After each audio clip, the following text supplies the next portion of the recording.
Hello students, my self Urvashi. और आज हम डिस्कस करने वाले हैं क्लास 10th का केमिस्ट्री का chapter periodic classification of elements का लेक्चर नंबर 1। गाइज, अगर आपने चैनल को सब्सक्राइब नहीं किया है तो चैनल को भी सब्सक्राइब कर लीजिए and press the bell icon so that कि आपको अपकमिंग वीडियोस के नोटिफिकेशन मिल जाए। ओके गाइज, तो हम स्टार्ट करते हैं आज का lecture periodic classification of element. Guys, periodic classification discuss करने से पहले पीरियोडिक टेबल क्या है हम ये समझ लेते हैं और क्या नीड थी हमें पीरियोडिक क्लासिफिकेशन करने की। तो पीरियोडिक टेबल क्या है बच्चे? It's a tabular methods It's a tabular method of displaying of element in such a way that the element having similar properties occur in the same vertical column or group. Periodic table में क्या है कि हम जितने भी elements हैं, बहुत सारे एलिमेंट्स हैं, तो हम उनकी स्टडी कैसे करेंगे उसके लिए पीरियोडिक टेबल बनाई गई जिसमें कि एलिमेंट्स को इस तरीके से रखा गया कि सिमिलर एलिमेंट्स को एक वर्टिकल कॉलम या ग्रुप में रख दिया गया। तो उस तरीके से पीरियोडिक टेबल बनी। और क्या जरूरत थी पीरियोडिक टेबल बनाने की? इस तरीके से एलिमेंट्स को क्लासिफाई करने की क्या जरूरत थी? बहुत सारे एलिमेंट्स हैं हमारे अर्थ पर, अगर हम देखेंगे तो there are so many elements, बहुत सारे जिनकी स्टडीज अगर हमें करनी हो, उनकी प्रॉपर्टीज के बारे में जानना हो तो बहुत डिफिकल्ट होता है। जैसे कि अगर हम स्कूल में बच्चों को देखें, एक स्कूल में बहुत सारे स्टूडेंट्स होते हैं, अलग अलग क्लासेस के बच्चे होते हैं, 1st to 12th या जो भी बच्चे होते हैं, तो इस तरीके से अगर हम उन्हें एक ग्रुप में एक साथ अगर हम उन्हें पढ़ाने की कोशिश करें तो शायद कोई भी टीचर्स नहीं पढ़ा पाएंगे। तो हम क्या करते हैं, उनको पहले क्लासेस के बेस पर, उनकी एज के बेस पर हम उन्हें क्लासेस में क्लासिफाई कर देते हैं कि फर्स्ट का ये, सेकंड का ये, थर्ड का, इस तरीके से। फिर एक क्लास के स्टूडेंट्स को भी हम क्लासिफाई कर देते हैं कि भाई हाँ, तुम इस एज ग्रुप के हो, या तुम्हारे मार्क्स इस कैटेगरी के हैं, या तुम इस कैटेगरी के मार्क्स लाते हो, तुम अच्छे बच्चों में से हो, या तुम थोड़े से डफर हो, या तुम थोड़े से ज्यादा इंटेलिजेंट हो। किसी भी बेस पर हम उनको एक ग्रुपिंग कर देते हैं कुछ सिमिलर कैरेक्टर्स के बेस पर। तो इसी तरीके से एलिमेंट्स में भी क्या है, बहुत सारे एलिमेंट्स है तो इनकी स्टडी करना इज टू मच डिफिकल्ट। तो हमने इन एलिमेंट्स को क्या किया, इनके कुछ सिमिलर प्रॉपर्टीज के बेस पर इनको सिस्टमैटिक स्टडी करने के लिए हमने इनका एक क्लासिफिकेशन कर दिया कि सिमिलर प्रॉपर्टीज के जो एलिमेंट्स है उनको एक क्लास में या एक ग्रुप में रखा जाएगा। तो इसलिए अगर हमने क्लासिफिकेशन नहीं करा होता तो फिर हमें इनकी स्टडी करना बहुत डिफिकल्ट होता। तो सिस्टमैटिक मैनर में अगर हमें एलिमेंट्स की स्टडी करनी थी तो ये बहुत जरूरी था कि एलिमेंट्स का क्लासिफिकेशन किया जाए, एलिमेंट्स को इस तरीके से सिस्टमैटिकली अरेंज किया जाए सो दैट कि उनकी स्टडी बहुत ही इजी वे में हो सके। ओके बच्चों, तो सबसे पहले अब हिस्टोरिकल हम देख लेते हैं कि किस किस तरीके से एलिमेंट्स का क्लासिफिकेशन स्टार्ट हुआ था। कुछ क्लासिफिकेशन स्टार्टिंग में जो हुए उनमें कुछ कमियां रह गई, कुछ ड्रॉबैक्स थी, तो फिर आगे फर्दर साइंटिस्ट ने और स्टडीज करी तो फिर उसमें उन कमियों को उन्होंने ठीक किया। तो हम स्टार्टिंग से देखते चलेंगे कि किस तरीके से हिस्टोरिकल डेवलपमेंट हुआ क्लासिफिकेशन में एलिमेंट्स का। जब हम पीरियोडिक टेबल बना रहे थे तो किस तरीके से यहाँ पर हमने क्लासिफिकेशन स्टार्ट किया।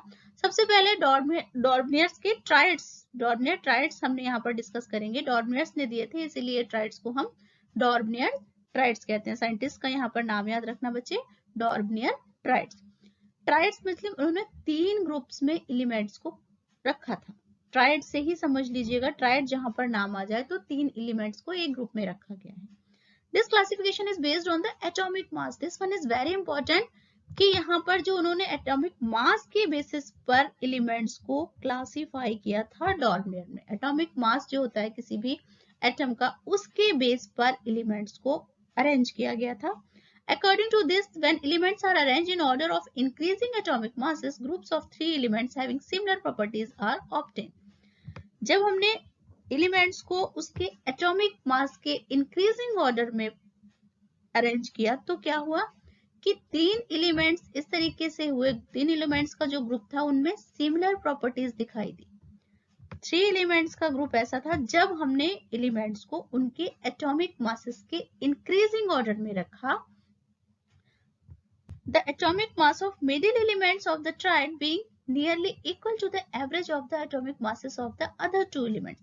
Suppose अगर हम डॉर्मियर का ट्राइड्स देखें तो यहाँ पर आपको ये टेबल दिख रही है, इसमें देखो लिथियम, सोडियम एंड पोटेशियम ये 3 एक ग्रुप में रखे गए, कैल्शियम, स्ट्रोंशियम एंड बेरियम ये 3 एक ग्रुप में रखे गए।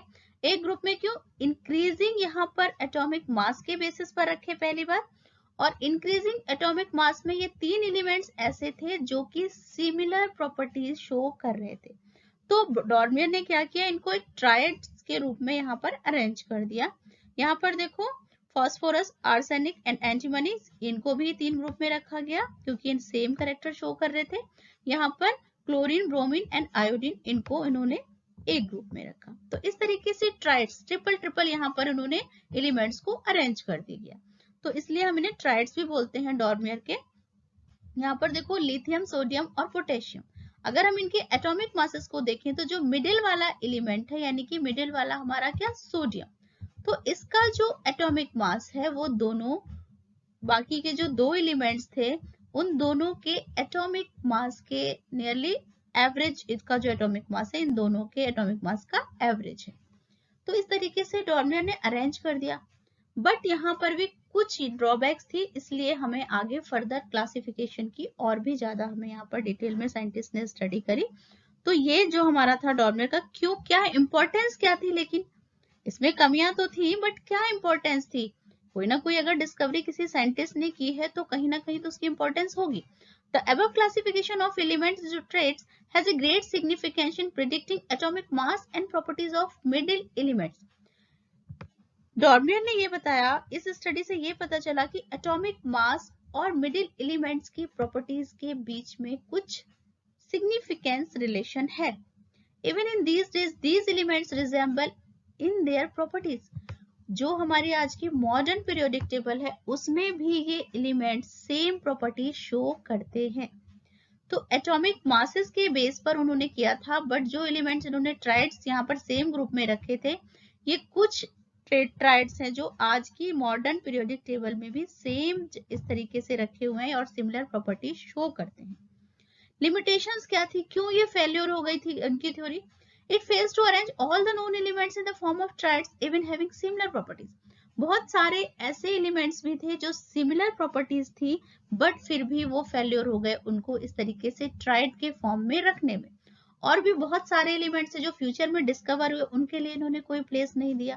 तो और भी बहुत सारे यहाँ पर लिमिटेशंस थे, ड्रॉबैक्स थे, जिसकी वजह से डॉर्मियर के ट्रेड्स को यहाँ पर आगे और भी ज्यादा फर्दर स्टडी करी गई। अब क्या, अब आए न्यूलैंड्स। न्यूलैंड्स ने स्टडी की थी, जब क्लासिफिकेशन, पीरियोडिक क्लासिफिकेशन दिया तो न्यूलैंड ने एक जो लॉ दिया था उसे हम बोलते हैं Newland law of octave. Octave यहाँ पर जो नेम है वो क्यों दिया गया, क्योंकि न्यूलैंड ने ये बोला कि जो भी उन्होंने एलिमेंट्स अरेंज किए तो जो भी 8th एलिमेंट था, हर 8th एलिमेंट जो है वो रिपीट कर रहा था फर्स्ट एलिमेंट की प्रॉपर्टीज को। जिस तरीके से म्यूजिक में क्या होता है, म्यूजिक का जो ऑक्टेव होता है तो हर लास्ट जो 8th म्यूजिक का जो होता है हमारा 8th नोट होता है वो फर्स्ट को रिपीट करता है। जैसे हम पढ़ते हैं ना सारे गामा पाधा निसा, फिर सारे गामा से स्टार्ट हो जाता है, यानी कि 8th के बाद फिर वो फर्स्ट रिपीट होता है। तो उसी तरह से उन्होंने इसी बेस पर उन्होंने एलिमेंट्स की प्रॉपर्टीज को भी रखा था, इसीलिए उन्होंने इस लॉ को नाम दिया Newlands law of octaves.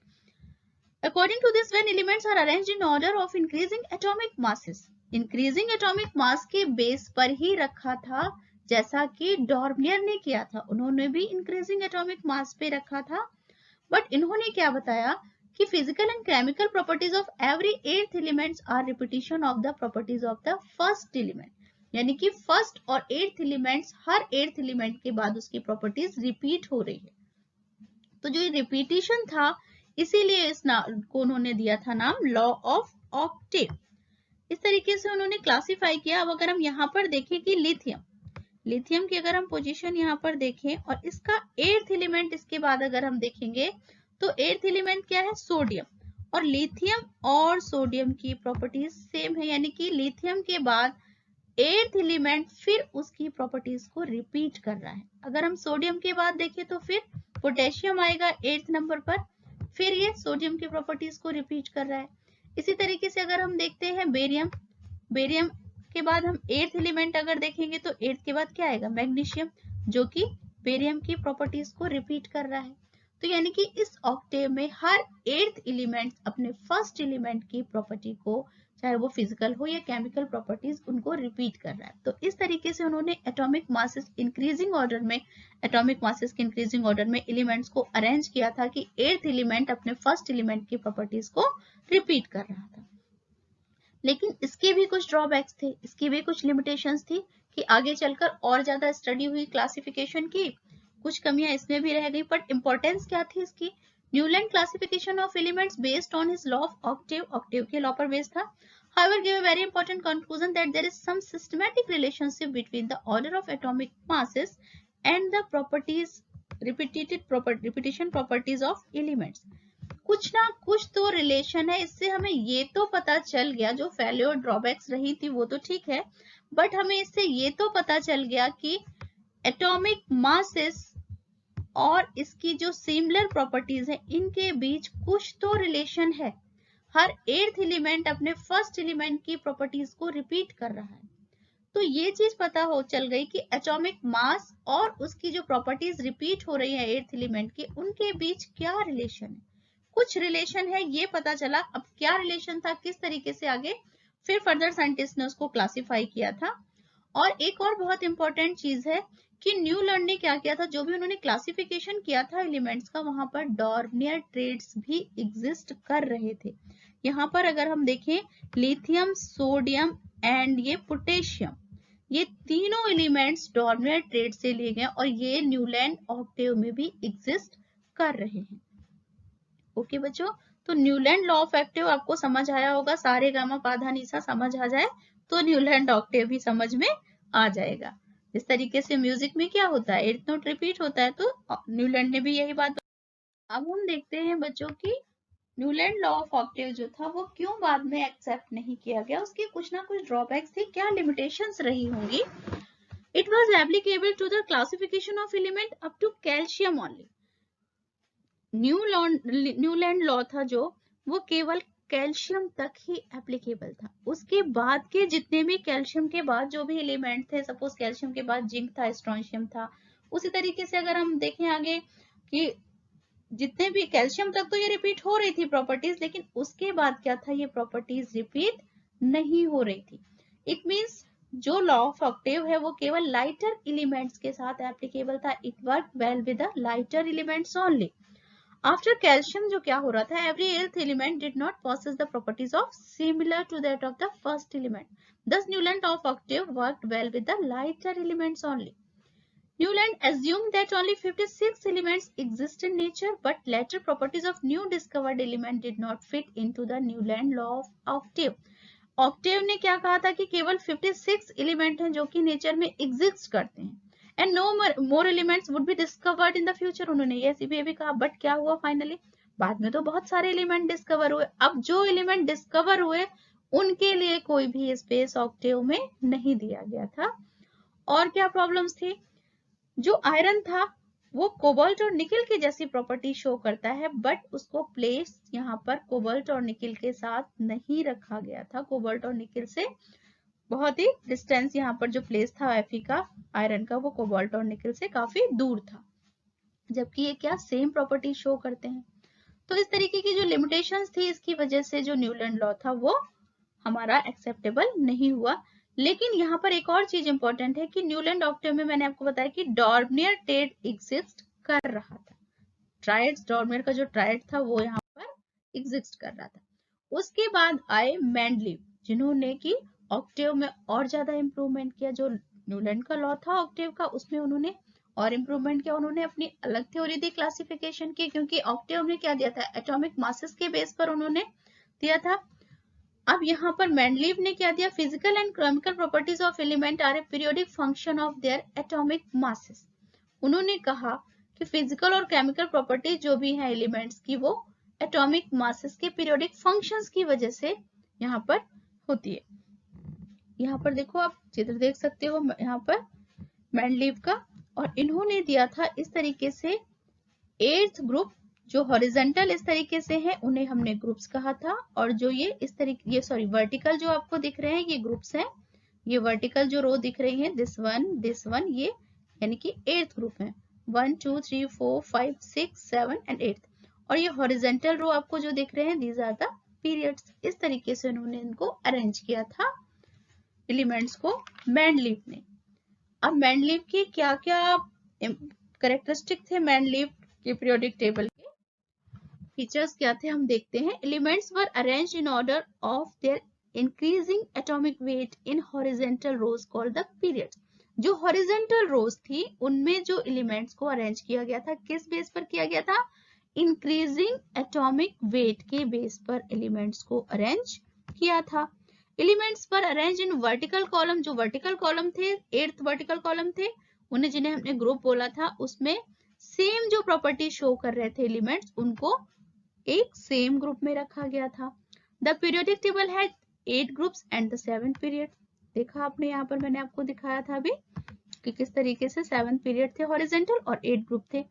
7 periods में किस तरीके से एलिमेंट्स को अरेंज किया गया था, इंक्रीजिंग एटॉमिक वेट के बेस पर, और ग्रुप में सिमिलर प्रॉपर्टीज वाले जो एलिमेंट्स थे उनको सेम ग्रुप में रख दिया गया था। इस तरीके से उन्होंने 8 ग्रुप्स में डिवीजन किया था। Since only 63 elements were known at the time, he had left gaps for undiscovered element। जो कि जो ऑक्टेव थे न्यूलैंड, उनके में ये कमी रह गई थी कि उन्होंने जो फ्यूचर में डिस्कवर होने वाले एलिमेंट्स थे उनके लिए कोई भी स्पेस नहीं छोड़ा था, बट इन्होंने क्या किया, इन्होंने उसमें इंप्रूवमेंट किया। 63 एलिमेंट्स उस समय डिस्कवर हुए थे, बट उन्होंने उसके बाद जो फ्यूचर में डिस्कवर होंगे एलिमेंट्स उनके लिए भी स्पेस दिया था अपने क्लासिफिकेशन में। If the element is similar but not match, element similar है but match नहीं करता but not much, to distinguish between them it is placed below and slightly away from it. Thus each column will have two sub column A and B। हर एक column में दो सब column थे, एक A और एक B, यानी कि सिमिलर हैं बट वो मैच नहीं करते। Show element will show more similarities in the same sub column। क्या लिमिटेशंस थी अब मेंडलीव्स की पीरियोडिक टेबल की, कुछ ना कुछ लिमिटेशंस थी। आगे हम मॉडर्न, आज जो हम पढ़ते हैं वो मॉडर्न पीरियोडिक टेबल पढ़ते हैं, तो मेंडलीव की लेकिन इंपॉर्टेंस भी थी। क्या इंपॉर्टेंस थी और क्या इनकी लिमिटेशंस थी, हम ये भी देख लेते हैं। There were anomalous pair of elements, कुछ इस तरीके के यहाँ पर एलिमेंट की प्रॉपर्टीज सेम नहीं थी और उनको सेम ग्रुप में रख दिया गया था। Position of hydrogen was not fix, hydrogen की जो पोजीशन थी वो भी फिक्स नहीं थी। There were grouping of chemically dissimilar element, जो केमिकली डिसिमिलर एलिमेंट्स थे उनको भी सेम तरीके से रखा गया था। There were separation of chemically similar elements, chemically जो सेम एलिमेंट्स थे उनको भी सेपरेट करके रख दिया गया था, क्योंकि उन्होंने क्या किया था, सिर्फ एटॉमिक मासेस के इंक्रीजिंग जो था ऑर्डर उस पे रखा था। क्या अचीवमेंट थे अब हमारे मेंडलीव की पीरियोडिक टेबल के, there was grouping of elements according to the chemical properties के बेस पर उन्होंने ग्रुपिंग किया था। Has gap for the undiscovered elements के लिए भी गैप दिया था, ये उनका यहाँ पर बहुत अच्छा फीचर था जो क्लासिफिकेशन उन्होंने किया था। The prediction of properties of undiscovered elements were correct, और जो उन्होंने प्रेडिक्शन किया था कि अब जो एलिमेंट डिस्कवर होंगे वो उसके बारे में उन्होंने प्रॉपर्टीज को जो प्रेडिक्शन दिया था वो भी सही था। He helped in systematic study of elements, तो इसलिए उनकी जो मेंडलीव की पीरियोडिक टेबल है वो एलिमेंट्स की सिस्टमैटिक स्टडी में काफी ज्यादा हेल्पफुल रही। अब हम देखते हैं उसके बाद मेंडलीव की कुछ लिमिटेशंस थी। अब आगे जो साइंटिस्ट आए उन्होंने और भी ज्यादा इंप्रूवमेंट किया और फाइनली हमारी बनकर आई मॉडर्न पीरियोडिक टेबल। तो मॉडर्न पीरियोडिक टेबल को समझने से पहले हम मॉडर्न पीरियोडिक लॉ क्या, किस बेस पर मॉडर्न पीरियोडिक टेबल बनी, क्या बेस लिया गया था। The present basis of the classification of element is atomic number of elements. यहाँ पर ये बहुत इंपॉर्टेंट है कि इसके पहले जो भी क्लासिफिकेशन किया गया था एलिमेंट्स का वो एटॉमिक मासेस के बेस पर किया गया था, और अब जो मॉडर्न पीरियोडिक लॉ के अकॉर्डिंग जो एलिमेंट्स को अरेंज किया गया, क्लासिफाई किया गया, वो किस बेस पर किया गया, एटॉमिक नंबर ऑफ एलिमेंट्स। किसी भी एलिमेंट्स का एटॉमिक नंबर क्या होता है, जितने भी उस एटम में इलेक्ट्रॉन होते हैं या इलेक्ट्रॉनिक कॉन्फ़िगरेशन के बेस पर एलिमेंट्स को अरेंज किया गया था। Moseley gave the modern periodic law which state that the physical and chemical properties of the elements are the periodic function of their atomic number। यहाँ पर पहले क्या कहा गया था कि physical and chemical properties of the elements are the periodic function of atomic mass। और अब ये नई बात निकल कर आई जो कि मोजले ने बताई थी। मोजले ने मॉडर्न पीरियोडिक लॉ, ये बेस जो है हमारी मॉडर्न पीरियोडिक टेबल का, वो मोजले ने दिया था।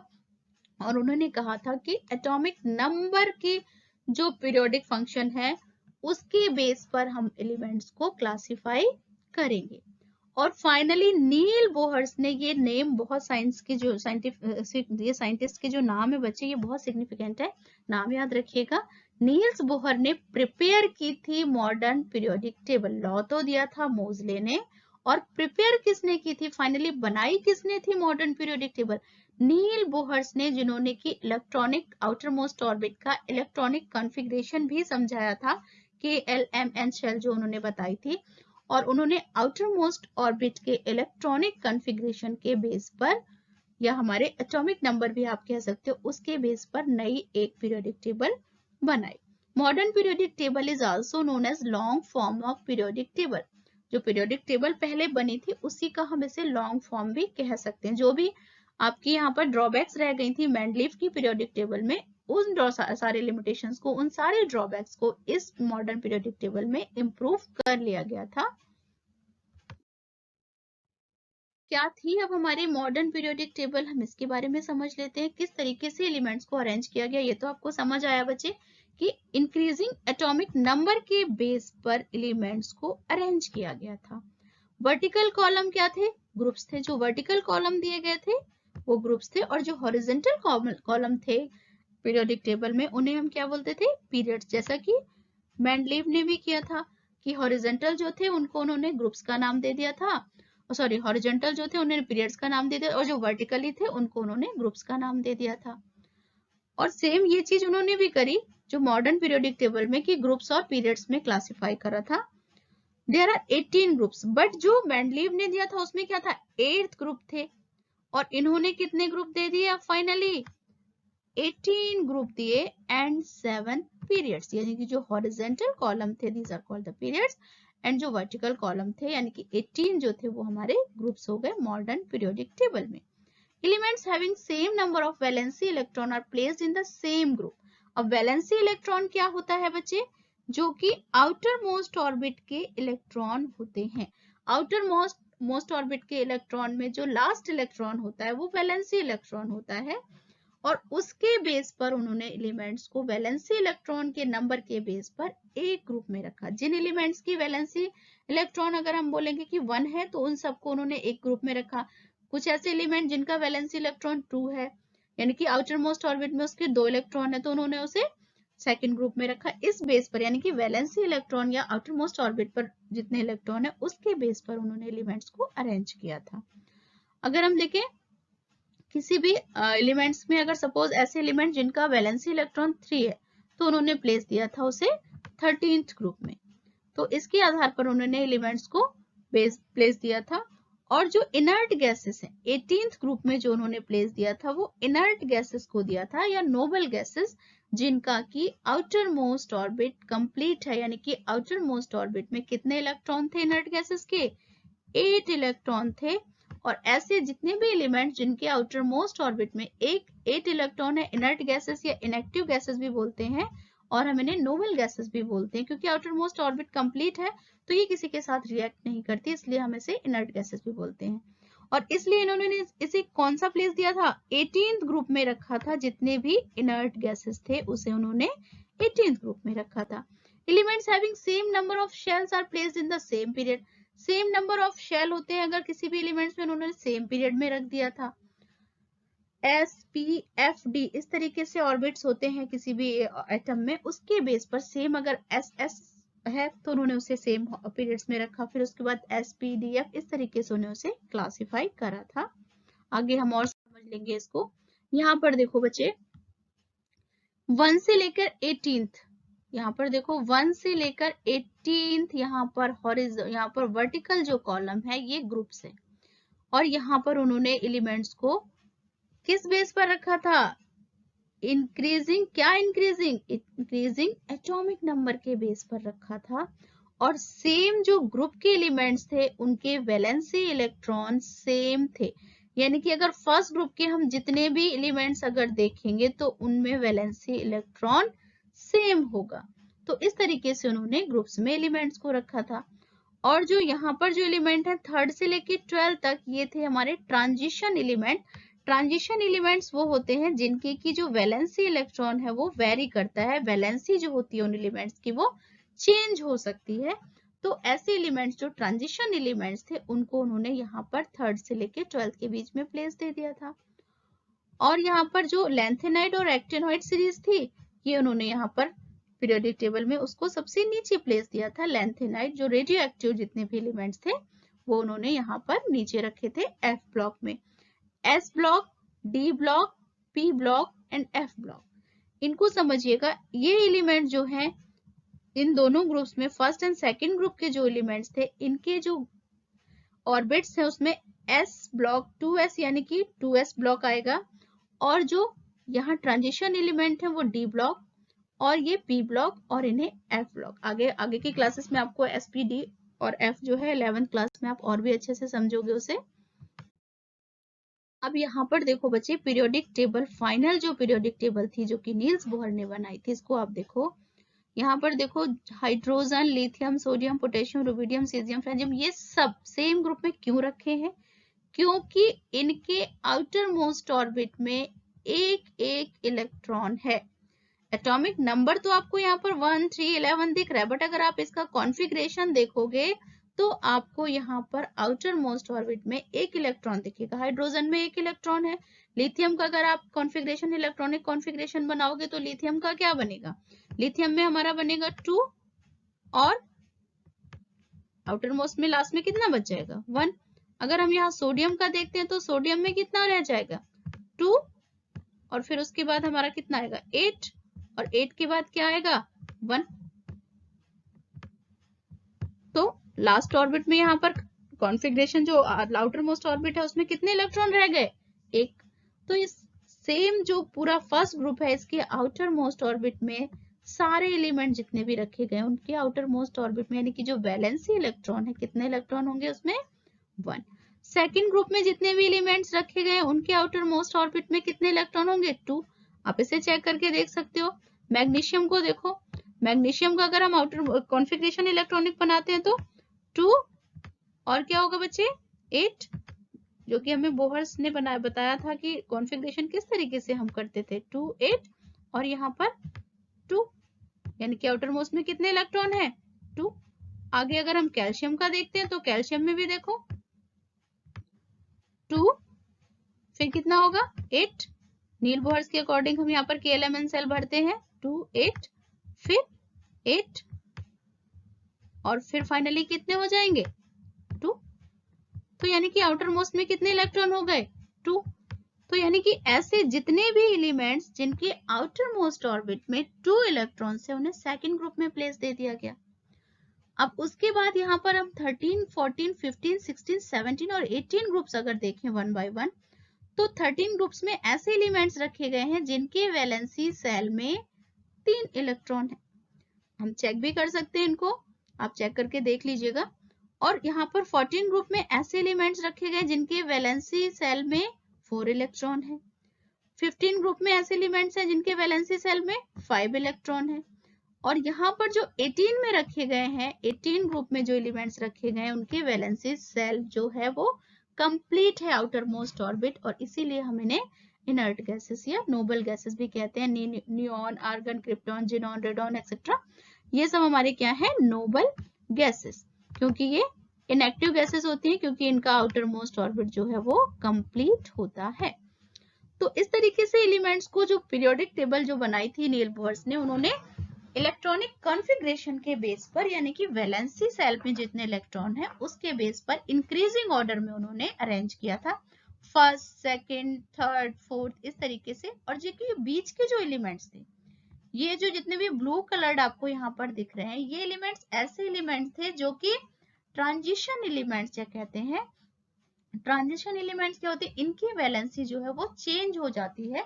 कई बार इलेक्ट्रॉनिक जो हाई एनर्जी लेवल पर इलेक्ट्रॉन पहुंच जाते हैं और उनकी वैलेंसी चेंज होती है। जैसे कि हम आयरन को अगर हम ले तो आयरन की वैलेंसी कई बार 2 होती है और कई बार इसकी वैलेंसी 3 होती है। डिपेंड करता है कि आउटर मोस्ट कॉन्फ़िगरेशन इसमें कितने इलेक्ट्रॉन रह जाते हैं। तो ट्रांजिशन एलिमेंट्स को उन्होंने यहाँ पर बीच में प्लेस दे दिया, ठीक है। और इसके बाद यहाँ पर देखो बच्चे, ये ग्रीन कलर यहाँ पर जो ये कलरफुल आपको दिख रही है, ये इसलिए नहीं कलरफुल करी गई है कि आपको देखने में सुंदर लगे और कलरफुल हमने ड्राइंग कर दी। ये कलरफुल ड्राइंग नहीं है, यहाँ पर इन सारे कलर्स का भी एक मतलब है। अगर यहाँ पर हम देखें, ये जो ग्रीन कलर आपको दिख रहा है, यहाँ पर देखो बोरॉन, सिलिकॉन, गैलिनियम, आर्सेनियम, यहाँ पर देखो एंटीमनी, पोलो तक, यहाँ तक जितने भी ग्रीन कलर ये आपको दिख रहे हैं, ये सारे हमारे सेमी मेटल या फिर हम इन्हें मेटेलॉइड्स कहते हैं। मेटेलॉइड्स क्या होते हैं? जो कि मेटल और नॉन मेटल के बीच की प्रॉपर्टीज शो करते हैं, यानी कि कुछ प्रॉपर्टीज तो वो शो करते हैं मेटल की और कुछ प्रॉपर्टीज शो करते हैं वो नॉन मेटल की। तो इसीलिए हम इन्हें सेमी मेटल या फिर मेटेलॉइड्स भी कहते हैं। क्लियर हो गया बच्चे कि मेटेलॉइड्स का प्लेस कहां पर है? जितने भी यहाँ पर हमें ग्रीन कलर ये दिखे, ये सब क्या है? मेटेलॉइड्स हैं। अब उसके बाद यहाँ पर देखो, ये ऑरेंज कलर का जितना भी आपको यहाँ पर ये एलिमेंट्स नजर आ रहे हैं, ये क्या है? बेसिक मेटल है। मेटल हमारे एसिडिक बेसिक होते हैं, तो जितने भी ये जो आपको मेटल तो है, बट ये सारे क्या है? बेसिक मेटल है। ये सारे आपको जो ये दिख रहे हैं, aluminium, gallium, strontium, lead, bismuth etcetera, ये जो भी दिख रहे हैं आपको, ये सब हमारे बेसिक मेटल हैं। और इसके बाद अगर हम यहाँ पर ब्लू कलर वाला देखते हैं, तो ये जितने भी carbon, nitrogen, oxygen, phosphorus, sulphur, ये जो दिख रहे हैं आपको, ये सब क्या है? हमारे नॉन मेटल है। ओके, मेटल और नॉन मेटल की प्रॉपर्टीज आपने अभी प्रीवियस लेक्चर में देखी होंगी।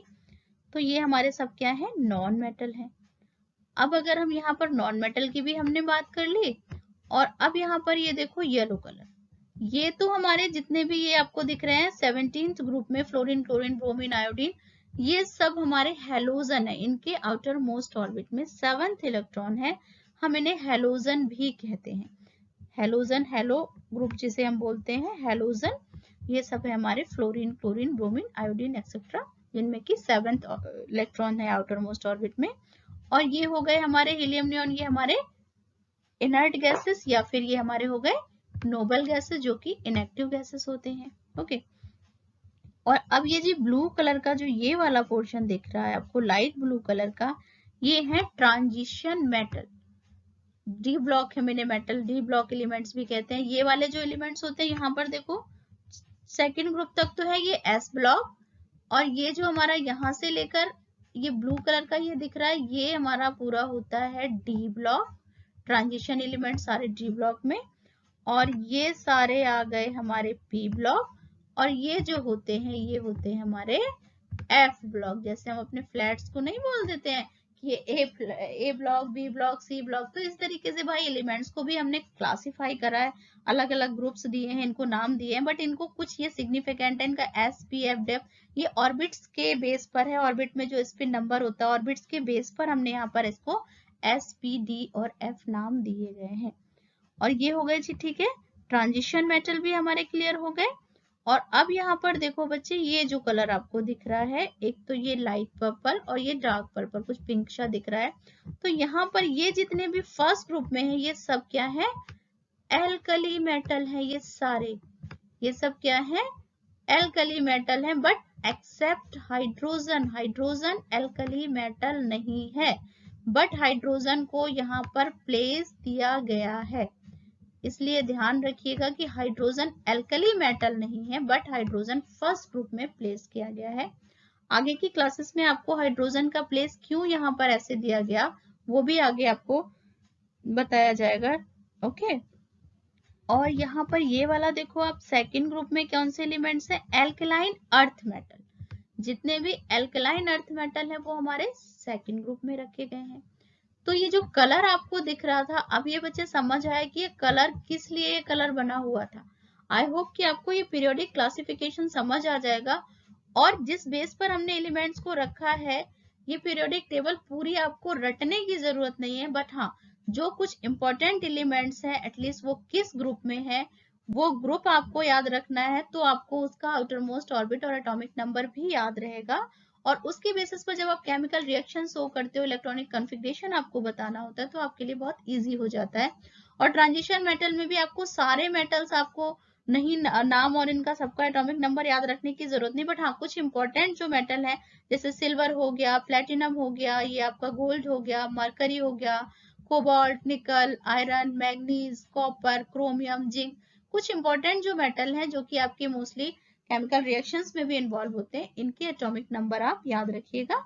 और यहाँ पर मेटल और नॉन मेटल, इसमें भी आपको कुछ इंपॉर्टेंट जैसे कि यहाँ पर जितने भी नॉन मेटल्स हैं ये आपको याद रखने हैं, हेलोजन कौन से हैं, ये अपने आप धीरे धीरे ये टेबल आप बनाकर पीरियोडिक टेबल अपने स्टडी रूम में लगा सकते हो। जब आप इसे रोज रोज देखोगे तो ये अपने आप आपको दिमाग में, जैसे हम किसी का रोज रोज नाम सुनते हैं तो वो हमारे दिमाग में आ जाता है, तो इसी तरीके से जब आप रोज रोज पीरियोडिक टेबल देखोगे तो ये अपने आप आपको समझ आ जाएगा कि कौन सा एलिमेंट किस ग्रुप में रखा गया और आप उसके बेस पर उसकी सिमिलर प्रॉपर्टीज को शो कर सकते हैं। अब हमने देखना है कि क्या ग्रुप्स में जो मॉडर्न पीरियोडिक टेबल्स के जो ग्रुप्स हैं उनमें क्या स्पेशलिटी थी, अभी हमने देख लिया, बट मैं एक बार आपको फिर से बता देती हूँ। फर्स्ट ग्रुप में क्या था, जितने भी एल्कली मेटल थे वो फर्स्ट ग्रुप में प्लेस किए गए थे एक्सेप्ट हाइड्रोजन, क्योंकि हाइड्रोजन फर्स्ट ग्रुप में होने के बावजूद भी एल्कली मेटल नहीं है। सेकेंड ग्रुप में क्या था, जितने भी एल्कलाइन अर्थ मेटल थे वो प्लेस किए गए थे। थर्ड से लेके 12th ग्रुप में ट्रांजिशन मेटल आपके प्लेस किए गए थे। 13 ग्रुप में जो मेटल थे उनमें जितने भी मेटल हैं वो सब मेटलॉइड्स थे एक्सेप्ट, यहाँ पर ये चीज बहुत इंपॉर्टेंट है, एक्सेप्ट बोरॉन। बोरॉन जो है कि वहां पर मेटलॉइड है, जबकि जितने भी 13 ग्रुप में तो ग्रुप मेटल थे वो सब क्या थे, मेटल थे। केवल बोरॉन एक ऐसा था जो कि मेटलॉइड था। 14th ग्रुप में carbon, silicon, germanium, tin etcetera रखे गए हैं। 15 ग्रुप में nitrogen, phosphorus, arsenic, antimony, bismuth etcetera. 16th group में हमारे ऑक्सीजन, सल्फर, सेलेनियम, ये जितने भी हमारे नॉन मेटल थे ये रखे गए थे, प्लेस दिया गया था। और 17th ग्रुप में हमारे नॉन मेटल्स को रखा गया था, जिसे कि हम हैलो ग्रुप या हैलोजन ग्रुप भी कहते हैं। 18th ग्रुप में नोबल गैसेस को रखा गया था। तो ग्रुप्स की क्या प्रॉपर्टीज थी ये क्लियर हो गई प्रॉपर्टी पीरियोडिक टेबल्स में।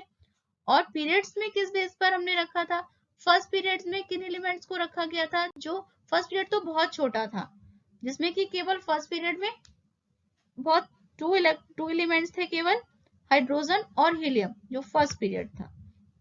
सेकंड एंड थर्ड पीरियड में 8 एलिमेंट थे टोटल, और इनको भी हम शॉर्ट पीरियड ही कहते हैं। जबकि फोर्थ और फिफ्थ पीरियड जो थे उनमें 18th एलिमेंट थे यहाँ से in each of the fourth and fifth period, दोनों में 18 एलिमेंट्स थे, और इसीलिए हम इन्हें क्या बोलते हैं, लॉन्ग पीरियड्स भी बोलते हैं। सिक्स पीरियड में टोटल 32 एलिमेंट्स थे, और इसीलिए हम इसे भी लॉन्ग पीरियड्स ही बोलते हैं। सेवेंथ पीरियड में भी आपके 32 एलिमेंट्स थे, बट ये इनकम्प्लीट पीरियड थे, इसमें कुछ स्पेस दिया गया था, ब्लैंक स्पेस, जो कि फ्यूचर में एलिमेंट्स डिस्कवर होंगे उनको प्लेस देने के लिए।